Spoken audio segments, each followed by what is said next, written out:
Hi there. In 2021, Facebook rebranded to Meta. And for me, coming from an IT industry, this was an exciting release. At the same time, I was very curious about what it meant for us. Will Facebook come with a metaverse soon? Will it change the world as we know? Is reality going to be replaced by algorithms? And most importantly, how does it impact our society?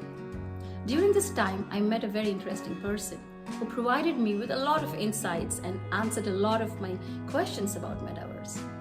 In this episode, I would like to share that conversation with you. Hope you like it. Thank you, Sam, for doing this. I have been absorbing your information and listening to your talks on various topics through your YouTube channel. So it's really a pleasure to finally meet you in person. My pleasure. Thank you for having me. You seem to have survived my talk. That's rare. I have not just survived. I think I've grown wiser. Yeah. So, for the sake of my audience, just a quick introduction. I would like to make a note here, Sam. You seem to be a person of various faculties. You are a professor of psychology and finance from CIAP's Center for International Advanced Professional Studies. You're also a professor in psychology from the Southern Federal University in Rostov-on-Don, Russia. You're also a former senior business correspondent for UPI and former tech analyst for various online medias. And last but not the least, you're also a writer and a publisher. And Did I get it all right? All this by the tender age of 61, imagine. Yeah. No pressure on me. Yeah. So, Sam, I come from a technical IT, technology and services background. And so hence my natural curiosity on this topic for today, Metaverse, especially when last year Facebook rebranded to Meta and suddenly it became a buzzword in our circle. And I started to explore, as we say, I had a FOMO, fear of missing out. What is Meta? I honestly did not have a very good understanding. And as I was exploring many content, as usual, I stumbled into some of your podcasts or I think some dialogues on this topic, which was very interesting from your perspective. And hence I thought it'll be great to have this conversation, hearing your perspective on Metaverse through different filters, from technical aspect to a psychological aspect to, in general, a human and mental health perspective. So when you hear Metaverse, what is Metaverse according to you? Well, we can start with a simple technical definition, and then we can maybe try to embed it in history. There's nothing that people do is divorced from context. The context is usually historical. We need to look back to understand the future. Technically, the Metaverse is a series of interconnected digital spaces. These digital spaces provide you with a simulation of real-life experience via devices such as goggles, haptic suits, and so on and so forth. So you would need to buy special devices. You can't just, like in the internet, you can't just have a smartphone and do it, but you need to experience it. This is what we call extended reality or mixed reality. The Metaverse would try to confuse us in the sense that it would try to blend or blur the boundaries and the lines between what we hitherto called reality and the future technologies. So virtual reality, augmented reality, extended reality, mixed reality, they're going to lead to a stage in, I think, no longer than 10 years, where you would have serious difficulty telling apart what is really happening in the world out there and what is being simulated for you as an experience. So in this sense, the Metaverse is about who owns reality. It's a power grab for reality. It's an attempt to define for you all the possible ways and potentials for you to experience reality. Until now, you experience reality in an idiosyncratic way. Each one of us experiences reality differently because we are different people, luckily. But what the metaverse would do, it would narrow down the possibilities of experiencing reality, because you would be dependent on a code. You would be dependent on a program. You'd be dependent on a platform. And never mind how brilliant the platform is, brilliantly it's designed, and never mind how many creative people are involved in the coding of the platform, ultimately it's limited. So this would narrow down experience and narrow down reality. And in this sense, would blend what hitherto we call reality with a digital equivalent. This is known as twinning. Mm-hmm. So we would have digital twins. And some people will opt to spend the bulk of their lives in the virtual version, in the digital version. And this is, of course, very reminiscent of the Matrix. And some people would adhere to mixed reality. They would spend some time outside the simulation, some time inside the simulation. I mentioned that it is a series of digital spaces, so there would need to be some seamless connection between these digital spaces if we want to give the user the illusion that he is not living reality, or that he doesn't have to log in, log out, and all these kind of things. So it sounds like it would be a digital world where we work, we play, we hang out. And I'm glad you mentioned Matrix, the reference of Matrix, because for the non-technical people, and even to a large extent for me who does not understand the deep coding and programming and technical aspect of it, the first thing that came to mind when we started to hear the buzzword is reference to Matrix. So this was my connection to the concept metaverse when I first heard of it, the Matrix. Something sounds like, and it is scary to a certain extent. When was the first time, or if you could help us understand, how did you come to perceive metaverse? Is it before that? First of all, you're very right. The metaverse aims to provide a seamless experience, in the sense that the company you work for will have a virtual office in the metaverse. So you will go to work in the metaverse, not in reality. You will socialize with people. They will have their own avatars. You will have your avatar, and all of you will go to a bar. And the bar's location will be in the metaverse. Yeah. You will have sex in the metaverse. You will date in the metaverse. You will do shopping in the metaverse. You will try on clothes in the metaverse. Gradually, reality would become redundant and obsolete as the technology advances and progresses. And this is something which will take, I think, a few more decades, integrating with artificial intelligence and other developments. But I could conceive a future in 30 or 50 years where reality would be utterly unneeded, unnecessary, and would be discarded by the majority of people. The convenience of the metaverse is its totality. It's a total immersive environment, which gives you very few incentives to leave it and many incentives to stay. Now, I came across the metaverse because I'm a sci-fi writer, by the way, and aficionado. I must add that to your biography next time. Don't start. It's too long, yeah.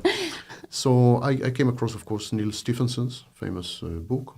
Snow Crash. Snow Crash, yes. And he coined the word metaverse, and he's pretty right on. I mean, he got it right. 1992. That's he got it right in 1992. He started to write the book in 1988 in the throes of a major depression. He had clinical major depression. So the book is the ruminations and thoughts of someone who is in the throes of a major debilitating depression. And so he thought the metaverse is a very depressing thing. So I haven't read the book, but are you saying in that book he coined the word metaverse? Yes. That's the first that we know of. Yes. There's a Chinese guy there, and he's a pizza delivery man of all things. And but in the metaverse is something else, much more elevated and so on. That's another thing, by the way. In the metaverse, you could be anything you want. And the metaverse will have a virtual economy. It will have its own economy. You'll be able to buy things and sell things and translate the sales into actual currency. So you'll have an incentive to operate economically within the metaverse. And in the metaverse, you can become a multi-billionaire. You're a street sweeper in real life, but in the metaverse, you're a multi-billionaire. Now, we've had this experience before. We know exactly what's going to happen because there still is, a game, an immersive game called Second Life. And it was named Second Life because it gave people a second life apart from their real lives. And people became addicted. Well over 1 million people became so addicted to Second Life that they actually gave up on reality and they played the game for 16 hours a day. Consequently, the Diagnostic and Statistical Manual Committee, Edition 5, decided to include a new diagnosis in the DSM called Internet addiction. This was a result of Second Life in 2003, when addiction started to be rampant. Second Life was a metaverse. You could buy things, you could sell things, you could have fights, you could bully people, you could befriend people, you could socialize, you can come in and go out. I mean, it was total life, Second Life, indeed. And for many of those people, this was an escape from the reality that they couldn't have, or in the reality they couldn't be. That's a huge risk. That's the greatest risk of the metaverse. The metaverse can be easily designed to be fantastic, to be a fantasy, where essentially all the hardships and challenges of reality are removed for you, and only good things happen. This is at least the ideal. What actually is going to happen, and is already happening, for example, in virtual chat rooms like VR chat, what is already happening in immersive metaverse-like environments, and there are quite a few, by the way, we see that all the ills and the problems of real life are imported en bloc into the metaverse. We have political extremism, we have terrorism, we have everything that we have in real life is imported into the metaverse. It's a paradox. While we hear and I see that there's a sense of urgency to look at it as a potential threat. But when like I said, coming from the technology industry, there is a lot of optimism and there's a lot of indulgence in terms of investment and branding, and the biggest players like Microsoft and Facebook and a lot and many more are investing heavily. So it doesn't paint the same picture if you look in the space where we operate in a professional side. What do you have to say about that? You see, corporations and commercial entities have taken over an open platform known as www, and they had leveraged this platform and had abused this platform egregiously for profit. This is precisely what's going to happen with the metaverse. The metaverse should be the equivalent of the initial days of the internet. The internet was designed by Berners-Lee and others to be an open platform. There is even a committee called W3C, which regulates the internet as an open platform. No one owns the internet. There's no such thing.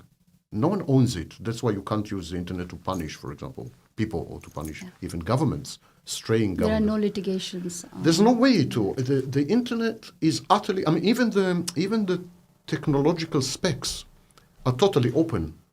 IP and DNS essentially are distributed. You can't control the stream. They are random. They reassemble at the end. They are distributed at the beginning. So it's out of control. The lack of centralized control was baked into the internet. And then companies, commercial entities came, and I'm not talking about hardware manufacturers. They were just producing hardware. I'm talking about software and later social media entities. And they had abused and are abusing the internet for profit. This would have horrified the visionaries that had created the internet. Exactly the same thing is happening now with the metaverse. Sorry, to take you back, like you mentioned visionary or the vision behind creating the World Wide Web internet. What was that? Just to, for all of us to do a reality check, go back into that. What was the internet aimed for and where we have come? It's important to understand that there is a war right now. There's a war between two competing visions of essentially the metaverse. One competing vision is called Web3, and one is called the metaverse. Now, Web3 is going back to the roots of the internet. Web3 is about decentralization. handing the power back to users and to content creators. Now, this is supposed to be done by introducing crypto assets, or blockchain technology to be more precise, into the structure of the new iteration of the internet. So if you introduce blockchain technologies, no one can monopolize your identity, no one can fake your identity, and no one can collect your data. It's an attempt to take back power from the likes of Meta platforms, erstwhile Facebook. So that's a Web3. The Web3 is a grassroots, populist and popular movement to take back the internet from the commercial giants. The commercial giants are not taking this down, lying down. The metaverse is the commercial giants' attempt to suppress Web3 and to steal the technology, there's another word, to steal the technologies embedded in Web3 and incorporate them in the commercial metaverse so as to defang the Web3. So there's a giant war, enormous war taking place right now between users and content creators, crowdsources, and between commercial entities. Who will win is an open question. I would bet on commercial entities because they had won in the past. I think they're going to monopolize the metaverse. They're going to incorporate blockchain technologies into the metaverse, but in a proprietary manner. Right. And again, they're going to tell us how we should experience the world and limit us if we try to exit this platform. So I'm terrified that they will control, these commercial entities will control the metaverse, because the metaverse is not about what you experience, it's about how you experience. Yeah. That's a very substantial difference. And that's a great point. And we'll come to the, we'll probably get a chance to talk in detail more about the social impact. You mentioned, while we're on the commercial aspect of it, it seems like there's a lot of money at stake. And there's a lot of mobilization of money that's going. So investments, like I mentioned, by Facebook, Google, and Microsoft. Do you see them as being one major corporate collaborating together, or do you see there would be a clash of markets or? All previous media, starting with telegraph and radio, and continuing into the internet. All previous media start with competition, and then the big players settle on a set of standards, and then they adhere to these standards. But the metaverse is different. If Google will have its own metaverse, and Microsoft will have its own metaverse, and Facebook, Meta platforms will have their own metaverse, the metaverse will fail and die. Because you need to move seamlessly between Apple, Google, so they will be forced to collaborate. That is even more terrifying than the current state of things, because it means that there will be a consortium of commercial giants who will collaborate as cartels do, or trusts do, almost illegally, I would say, to provide a critical service, because the metaverse is going to eliminate the internet. Let it be clear. The internet is dying. Once the metaverse comes online, the internet will vanish, and we will remember it as a kind of nostalgically as something, a stage. The end result is a situation where we flow between this brick and mortar, wood, and simulated wood, and then back to real wood, and then back to simulated wood. And controlling this traffic lane will be a group of behemoths, a group of giant companies, and they will tell you how to experience the world. It's almost back to the plot of Matrix or an episode of Black Mirror. I don't know how familiar are you with the famous Netflix series. So you talked about crypto, blockchain. Let's would like to understand a bit on how the digital currency will evolve in Metaverse. They're called crypto assets. Yeah. The two big ones are Bitcoin and Ethereum. Ethereum. Thank you. So how are these are crypto assets? Yes. There is a misperception that crypto assets are investment vehicles. They're not about investment. They're not about money. Crypto assets include cryptocurrencies, but many other crypto things. Crypto assets are concerned with one thing only: identity verification. Now, the minute you verify identity, it has a monetary value. So, for example, if I create a digital piece of art, and I'm able to verify that it is my piece of art that I had created. In other words, I'm able to verify my identity. That minute, it gives this piece of art value because it renders it an original. This is NFT, non-fungible tokens. So it's about, same with Bitcoin, same with all the blockchain technologies. There's a plethora by now of blockchain. For example, in commercial, in container industry, they're using now blockchain to verify containers and so on. And it meshes with the Internet of Things. Internet of Things, where each and every object in our daily life will have an internet signature or a signature. Yes. And the best way to ascertain that this is indeed your smartphone is using blockchain technology. So it's identity verification mechanism. But of course, identity has value. Authenticity has value. People pay a million times more for a verified Van Gogh than for a replica. So, and this is it. Now, money, if you step back a minute, what is money? Money is a store of value as embodied or reified by work. Money is a work unit. But the work, my work, is not equal to your work, is not equal to his work. So what Bitcoin does, it verifies my work in a process called mining or staking, or there are minting, or there are various ways of creating Bitcoin. So it verifies the work invested in the case of Bitcoin, the computational power invested to solve a riddle, to solve an enigma, puzzle. Right. Bitcoin is about work. It's about verifying the identity of a work done. So if this is the case, then it would behoove the metaverse, even the commercial metaverse, to use these currencies inside the metaverse, because they are prohibited from creating real money. Central banks have a monopoly on this. But they do need a means of exchange, and most crucially, they need a way to verify who is the user. So identity verification, blockchain technology is perfect for this. So, which frightens me a lot, because I think what's going to happen, the Microsofts of the world and the Facebooks of the world, they're going to steal blockchain technology and make it proprietary and protect it with patents and destroy the whole infrastructure of blockchain. And this is so confusing for me, because I remember 2 years or even 3 years when crypto became popular and people started to invest in crypto, and, the concept of blockchain and Bitcoin as one of the currencies became popular. There was a theme across the general public. This is not regulated. This is not secured. It's not. It's just a buzz, or it'll fizzle out. Fast forward 2 years now, I read news where American Express and the top banks like, I think, HSBC or JP Morgan, they're all investing or moving into Metaverse. They better.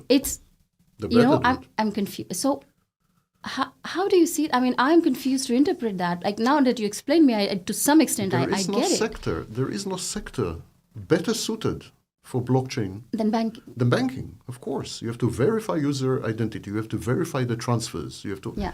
Blockchain can revolutionize and will revolutionize banking completely. Remember again, blockchain technologies is not about money. It's not about assets. It's not about any of these things. It's about identity. It verifies your identity. Of course, your identity is linked to your product or to your production process.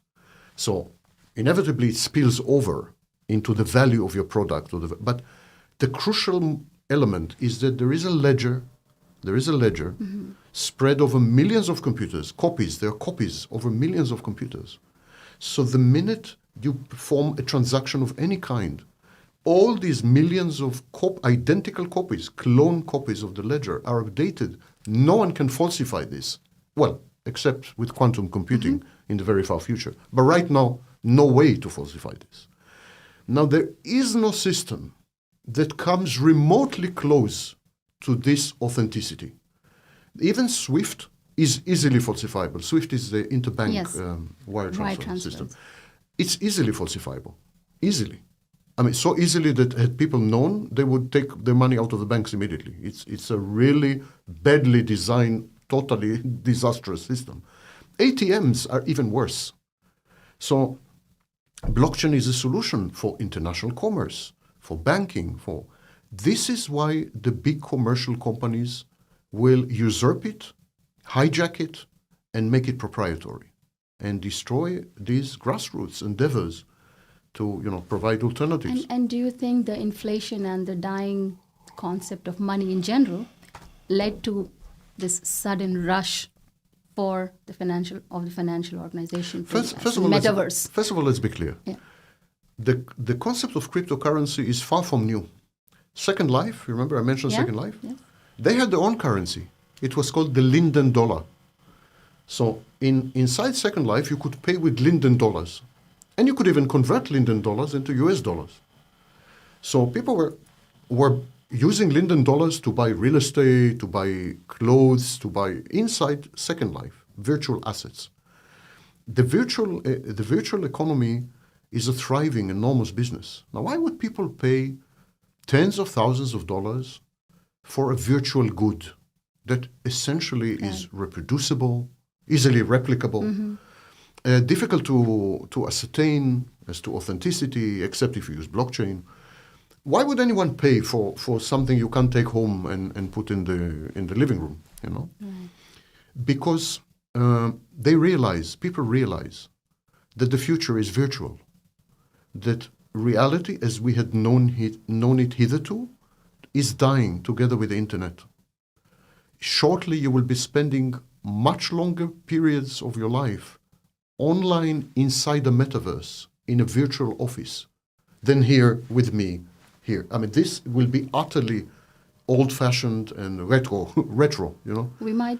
I also found that there is a concept like a digital real estate. I mean, Barbados just applied to have an embassy. I don't know if it's Absolutely, true or yes. in the digital real estate. Absolutely, everything. And personally, I just started investing in real estate 2 years ago when COVID hit, And now I'm thinking, maybe I made a wrong decision. Maybe real estate investment in a digital landscape is going to be the new thing. But virtual assets, digital assets, what we call digital twins, which are worlds constructed of digital assets exclusively, they're going to be a lot more valuable in 20, 30 years than any physical entity. Right. Anything brick and mortar and wood. So, of course, people are investing in them. Of course, there's, So for the passive investors like me, like us, who are not actively into the stock market, are you suggesting, according to you, it's a good opportunity to invest in crypto, in metaverse? I don't think so, and I'll try to explain why. People are investing in these virtual assets because they are reading the cards correctly. Yes, virtual worlds are going to be much more valuable than real ones. But I don't think individuals can play this game. Because the big companies... By individuals, you mean like us? Me and you. Okay. Me and you. Maybe pension funds can play this game, but we cannot play this game because the biggies will not let us. The biggies are intent, and that includes governments, by the way. They're intent to destroy this popular movement. Intent, absolutely. Because they cannot control or regulate. China criminalized cryptocurrencies. China. Russia had created its own cryptocurrency, and it's the only legal cryptocurrency in Russia. So did Sweden. It's spreading. Governments and commercial entities are trying to hijack these technologies. And so individuals who invest in these technologies and in virtual assets will find, to their detriment, in 10 years or 20 years, that governments and commercial entities have rendered their investments null and void. Unless you give a huge portion to these commercial entities and governments. You want to trade what you had bought 20 years ago? You have to go through me as a platform, and you have to pay me 70%. We have such a case already. It's called Amazon. If you publish a book, you have to give to Amazon 55% of the value of the book, of the cost, of the price. 55%. Wow. The author, the publisher, they get 45%. Amazon, by virtue of being a platform, nothing else, is getting 55%. So today you Divya, you buy real estate, virtual real estate. No problem. And it appreciates. And you think you're a great genius. And then you try to sell your real estate. And there will be only one place to sell it. The combined metaverse of all these giants. And they will tell you want to sell it? Okay. Our commission is 80%. That's it. You know? Very interesting. That's it. And I'm telling you that this has happened already with books and with DVDs and so on on Amazon. Amazon did exactly this. It created a marketplace, which is essentially a metaverse. It created a marketplace. Then many publishers and booksellers and so on came there. And then they said, okay, you want to use our platform? It's a minor commission of 55%. You know? Thank you for sharing this perspective. Take it or leave it. Take it or leave it. Like, you don't want to? I'm not forcing you to sell through Amazon. When you complain, they say, we're not forcing you. You can sell anywhere else. Is there anywhere else? No, there isn't. If you're a publisher or a bookseller, there's only one marketplace left, Amazon. Sales of books worldwide are 81% through Amazon. It's a monopoly. It's a cartel. It's a trust. Does anyone dare to take on Amazon? Any politician? They would be eradicated. No one dares to take on, these giants. Right. There's a lot of talk in Congress and so on, but everyone is terrified because if you're a politician and you dare to take on Facebook, suddenly you will find that your speeches and so on are never recommended. They don't make it to the newsfeed. They have the ability to render opponents, adversaries, and critics invisible. A process known as shadow banning on YouTube and on Facebook. So they are very aggressive in eliminating dissent and opposition. Absolutely, they're authoritarian. These authoritarian structures. Do you see any positive aspect or constructive or a progressive aspect to metaverse in any field of, the humanity? Or to answer that, we need to look back. For example, when the internet just started, there was a lot of optimism. People said it's a wonderful thing. It's distributed. No one controls it. Freedom of speech, activism, political and other activism, and so on. Same when social media started. There's always a burst of optimism based on the assumption that no one is in control, that it's a decentralized process. But when it is centralized and commercialized, these technological developments are egregiously abused. And that's not me. That's numerous investigations of Facebook by Congress, for example, and Twitter. There is a tendency, power corrupts. Power corrupts. And these platforms reward inherently and structurally reward hate speech, provocative speech, trolling, flaming, aggression, hatred, envy. Envy is baked into the Facebook algorithm. What is a like? Why? And we see the consequences. There are studies by, for example, Twenge and Campbell, many others, that had demonstrated utterly conclusively, beyond any beginning of doubt, that social media usage increases dramatically the rates of depression and anxiety disorders among youngsters and among people above the age of 65. Suicide rates have skyrocketed among younger users of social media. That's why Facebook had to suspend Instagram Kids, because its own research had demonstrated that it would drive many teenagers to suicide. Instagram Kids was meant to be used by people aged 13 and younger.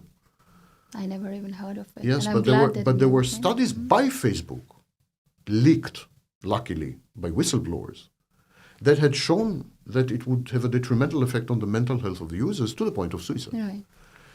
Now, we don't know exactly why, but we know that screen usage has something to do with it. I think the detachment from reality has something to do with it. I think we underestimate face-to-face interaction. We know, for example, if I revert to biology for a minute, we know that when two people meet each other, they emit a molecule. Each one emits a molecule. And this molecule, that's a fact, by the way, this molecule contains a little over 100 pieces of information about the genetics of the person, the immunological system of the person, and other parameters. That's face-to-face, any meeting. We know, for example, that when men come across a flesh and blood woman of any age, 90 years old, their testosterone shoots up 40%. We know these are facts. Just by being passing in the her. present or passing? Passing her. Okay. Just by passing. Interesting. And there's a woman there, and she's 90 years old with a walker, you know. And their testosterone shoots up 40%. We underestimate face-to-face interactions. Right.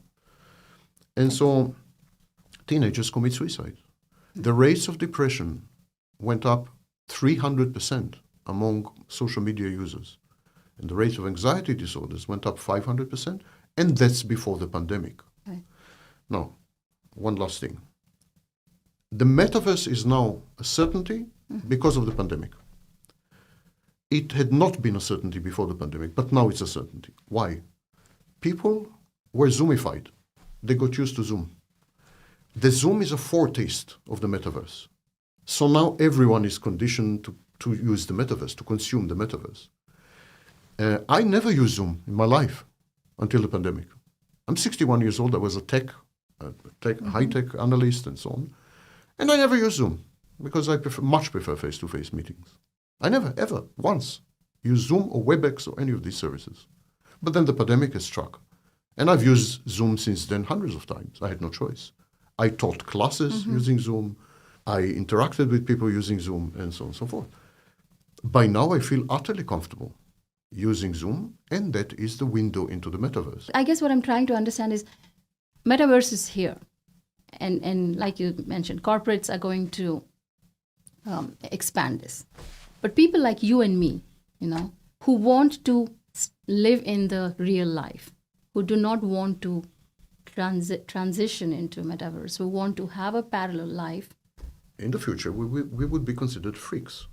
Distasteful freaks. You and me having a conversation? Having sex. It would be distasteful activities conducted by fringe groups and freaks and so on. I know it sounds crazy, but that's precisely the way it's going to be. As today, people frown on someone who doesn't use social media. If you don't use social media, there's enormous peer pressure on you to use it because it had become the preferred way of communicating. In the future, when the metaverse is all-pervasive, and it will be all-pervasive, there will be a lot of pressure on you to conform. And if you insist on face-to-face meetings, you'll be considered a throwback or a freak or something's wrong with you. How will the family life evolve or the social life? Not talking in context to a male and a woman interaction, but the general, community, neighborhood, eating, having dinner together. What is, according to you, some solutions to it, if we can? It's a process known as atomization, where people are rendered self-sufficient by technology, and then they lose all incentive to accommodate other people, to compromise, to negotiate, because being with other people is onerous. Other people are ornery, they are opinionated, they are pain in certain nether regions of the body, and so on. It's a lot of effort to be with other people. And then if you're self-sufficient in the truest sense of the word, in the fullest sense of the word, why would you? Why would you? It's a disincentive. So atomization had taken over. 2016 was the first year when majority of women and men did not have any contact with the opposite sex in the United States. And people spend the bulk of their lives now in self-contained residential units, not having any contact with other human beings. That is a fact, by the way. 31% of people are lifelong singles. Another 15% are in between pseudo-relationships. About half the adult population gave up on relationships altogether and had decided to live a single life. Cat ladies and all kinds of. So atomization has been habituated. It's a habit now. People don't feel the need to. And you see, for example, the huge protests against return to office, RTO, return to work, after the pandemic, when companies announce, Right. okay, you've got to come back to the office, there are huge protests. People saying, no way, we want hybrid work, or we want, And why is that according because to they you? don't want to be with other people. It's a waste of time. It's annoying. They have to, they commute. Do you think it's a phase and we'll get over it? And No. at the core of a human existence, we No. crave for interaction and emotional connection? No, I don't think so at all. I think self-sufficiency is alluring, it is grandiose, and it is dopaminergic. In other words, it provides you with a dopamine rush. It reduces anxiety. If you're self-sufficient, your anxiety level is lower, of course. It might be depressive, but there are antidotes to this, like Netflix. I think all in all, given the choice, most people would prefer to be alone most of the time, and if possible, all the time, given the choice. Indeed, we see a drop of 30% in sex. Sex is a major, major barometer. We see a drop of 30% in the sexual activities of people under age 35. They have fewer sexual partners than my generation, the age of the dinosaurs. And they have a lot less sex than my generation. Contra to the hype of hookups and so on. Actually, sex is becoming obsolete.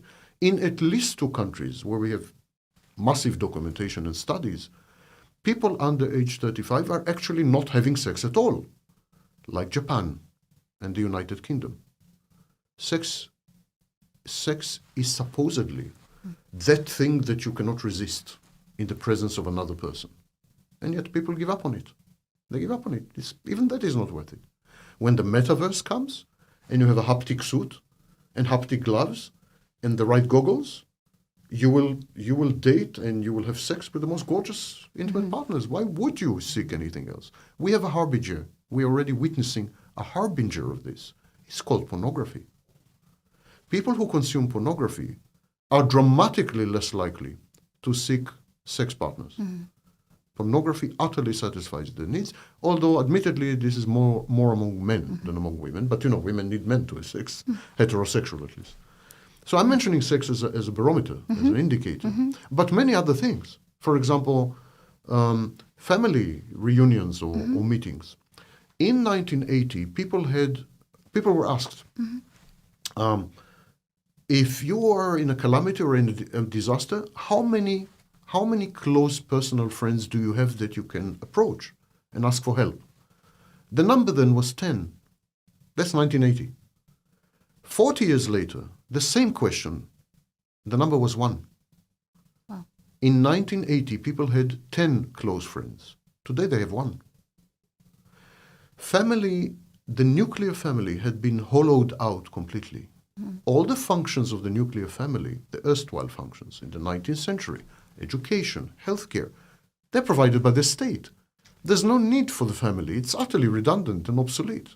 Indeed, when children grow up, they are rarely in touch with their parents. The frequency of contact with parents dropped 73% between 1990 and today. The rate of marriage dropped 51%. The rate of childbearing had collapsed utterly, even in an immigrant country like the United States. No industrial country meets the replacement rate. In other words, in all industrial countries, the population is diminishing because people are not making enough children to replace the dying. It seems that we have almost unconsciously, unknowingly been prepared, set for living in metaverse, which is interesting to observe. But like I said, the optimist in me. One last question about how we could self-regulate, or how the government actually could. You mentioned China, Sweden, and Russia taking some among many Venezuela measures to control and not let the corporates capitalize and monetize and dominate the world. Do you think the societies, typically Eastern societies, and I might be wrong, but India, China, or Russia probably, or traditional societies have also a need to control from a socio-cultural perspective? And is that a good thing? And if that's so, do you think we should continue? We should force ourselves to get out there, meet people, go and meet your family more. Do not hesitate to interact with friends. First of all, just to correct something, countries like China, Sweden, Venezuela, and Russia, many others, what they're trying to do, they're trying to hijack blockchain technologies and especially cryptocurrencies. They're not doing it altruistically. They want to control it. So there's a sort of a competition between authoritarian governments. There's no goodwill motive or a humanitarian motive behind this. They want to restore the central bank fiat money monopoly. So they're kind of making a cryptocurrency a national currency, in effect. Indeed, China is about to move into totally digital currency. There will not be notes or coins or anything. Everything will be digital. It's called the Digital Yuan Project. Soon, in 2 or 3 years. So, no, there's no benevolence there. It's simply governments competing with commercial entities who will own the. Now, more as to your question. When it comes to the metaverse, the only hope is to establish open standards.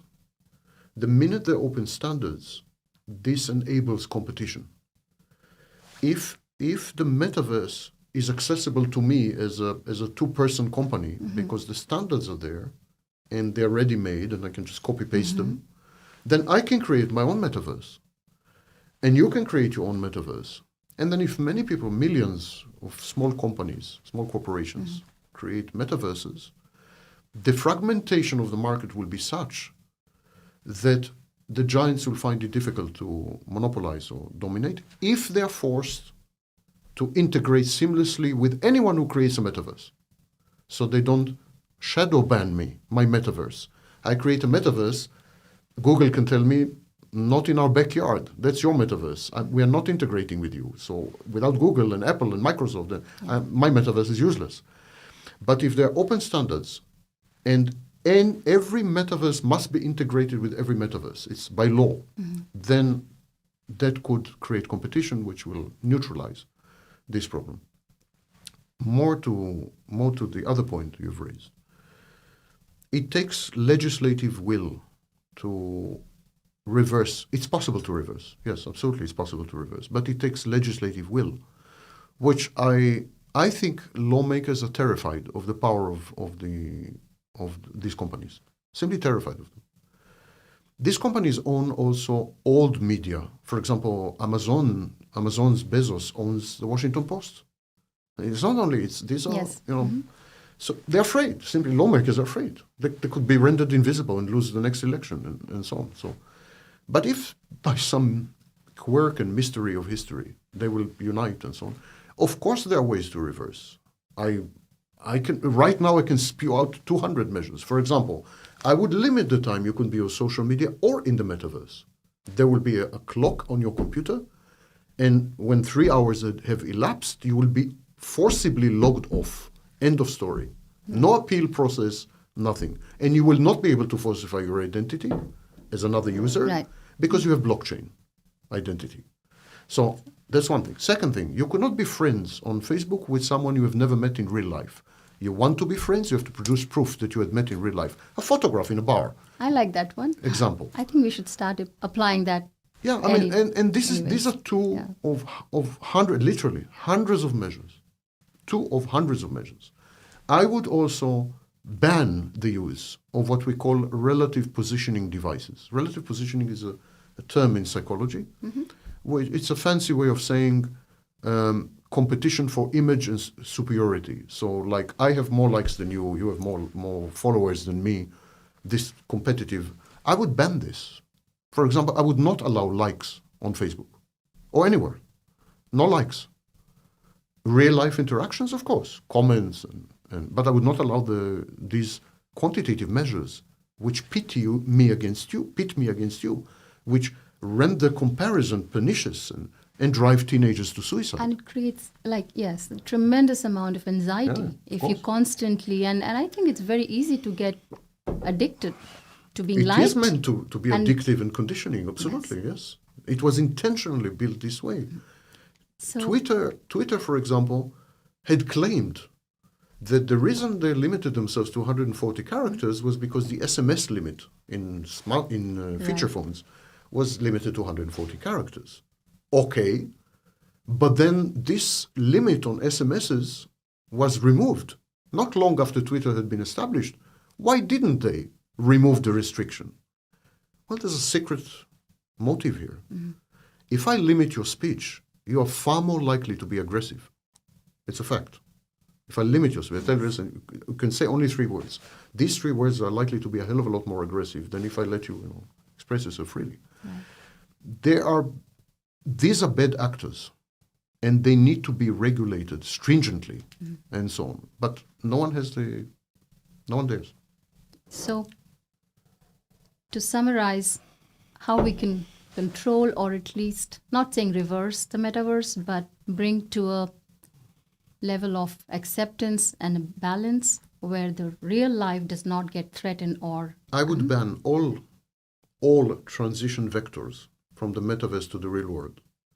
You make money on the metaverse, you cannot convert it to US dollars.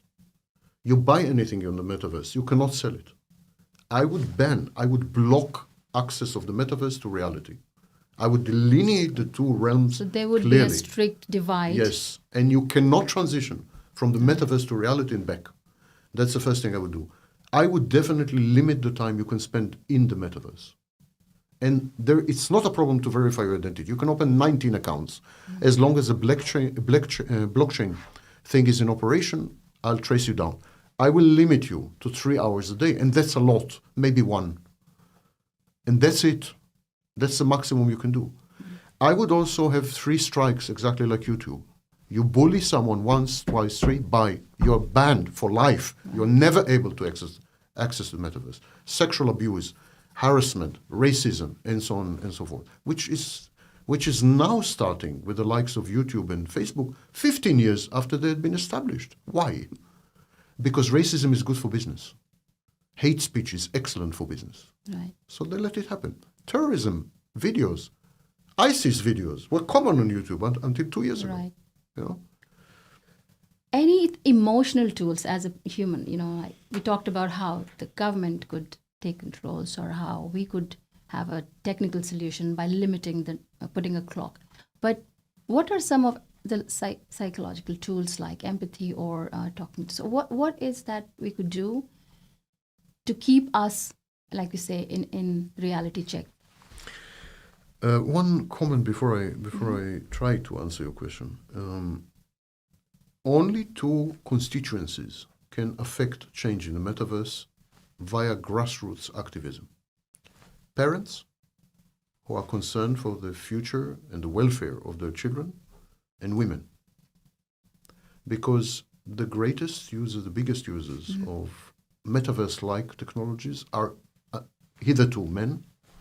Men are likely to be the drivers of this technology. Women should oppose them, tooth, nail, and claw. That is a legitimate gender war, absolutely. Women are the guardians and custodians of the welfare of the next generations. Men, and it is men, high-tech is men. There are almost no women there. So women should fight back there as parents, as mothers. So it's the only way to effect change. And I think as parents, like you made a good point. As parents, we can control the future by imbibing the right values and the right information through our... No, I'm a lot more belligerent. I think women should organize activism, social activism, should organize and create a grassroots movement to push legislatures to break down these companies as they had tried to do with Microsoft, to break down these companies to pieces, competing pieces, and then to absolutely limit what can be done with the technology, as we limit today, for example, gene therapy, as we limit today bioengineering. We do limit many technological advances. Absolutely, some things are illegal to do today. You can't change the sex of your child. You can. There's a technology, but it's illegal to do it. That there is a technology doesn't mean you have to use it. It could be criminalized. And big parts of the metaverse should be criminalized. Absolutely. So only women can push for that. Like Me Too, like a Me Too kind of movement, So I'm not talking about imbibing the right values and so on and so forth, which, believe me, is a flimsy defense. It's a flimsy defense. I'm talking about going on the streets and fighting the men who are creating the metaverse. The three risks with the metaverse is one, the blurring of reality with simulation. So the inability to tell reality apart from simulation, which could lead to bad decisions and bad choices and so on. Second is addiction. That's a serious risk. And the third is depression and anxiety. We have massive studies supporting all these three outcomes. Impaired reality testing, losing touch with reality, depression, anxiety, and addiction. These, again, can be easily tackled. Addiction can be prevented by limiting the time. Anxiety and depression can be tackled by limiting relative positioning, likes, so on. And blurring of realities, simulated reality or extended reality and real reality, it can be easily solved by not allowing extended reality to extend to reality. So there are 5 easy steps that would prevent all these mental illnesses, but it takes political will. That's why I mentioned that parents and women should push for that. Sorry. That's a great message, and definitely I'm sure I have taken a note of it and my audience would. But yes, like I said, there's one little question. I was just curious. You mentioned, and I know the climate impact. Is there any impact? Should we be worried from that? I don't know if you know that the computer industry creates more greenhouse gases than the air travel industry. I don't know if you know that a single laptop, which is on standby for 24 hours, requires anywhere between 100 to 500 trees to remove the carbon footprint of that single laptop. I don't know if you know that mining for cryptocurrencies had generated more greenhouse gases than the emissions from cars in the 20 biggest cities in the world. Just mining for cryptocurrencies. Should the metaverse, because here's something about the metaverse. For the metaverse to become a reality, we still have 10 years of technological progress. Without it, there will be no metaverse. What are we talking about? We're talking about 1,000 times more computing than today. 1,000 times more greenhouse gases. 1,000 times bigger effect on climate change. Computing is already the number 3 or 4, depending how you define, biggest emitter. And therefore, computing shapes climate change adversely. The metaverse will blow this out of the water. The metaverse alone will create more greenhouse gases than all the cars combined.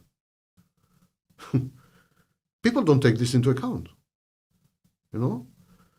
A computer on standby consumes, a laptop on standby consumes about $160 in terms of energy a year.